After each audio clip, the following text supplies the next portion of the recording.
Welcome back mga ka-fire! So, welcome back to our channel. For today's video, gagawa tayo ng tahong in Sprite with Kangkong.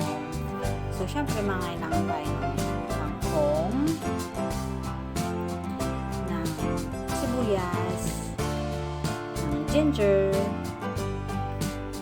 Sprite, and tahong. So, lagyan lang tayo ng oil. Hindi nga pala pinagamit ni Mouse yung non-stick pan kasi magagasgas daw ng mga shells. My God. So, yan. Add tayo ng oil. Tapos, add na rin tayo ng onion and ng ginger. So, in-add ko na rin yung tahong.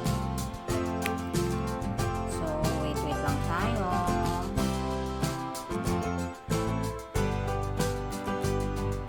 Ayan. So, tatakpan ko na yan. And then, Meanwhile, hintayin lang natin siya kumulo. So, it's kumukulo na. Tapos, alagad nga pala ako din ng pepper. Napakita na agad ako ng pepper. Tapos, ayan. Add na rin ako ng first bottle ng Sprite natin. Okay.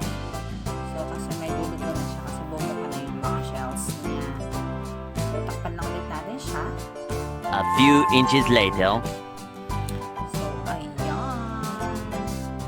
Check lang ulit natin. So, add lang tayo ng kangkong. Add na natin yung ating kangkong.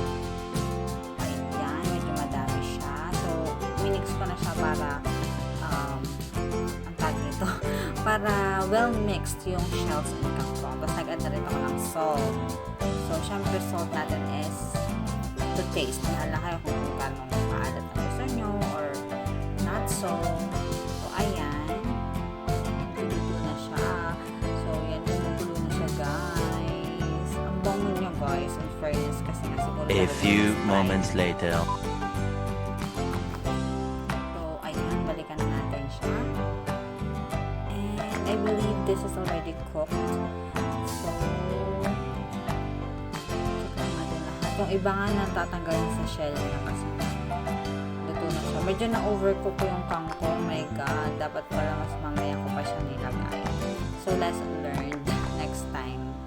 Kasi mga greens nga pala, mabilis lang siyang maluto. So, since paluto na siya, in-add ko na rin yung second bottle natin ng Sprite. Ayan, so, halo-halo lang. Okay. So, ganyan lang siya. So, maybe 1 to 2 minutes after. Oh my God! Wow!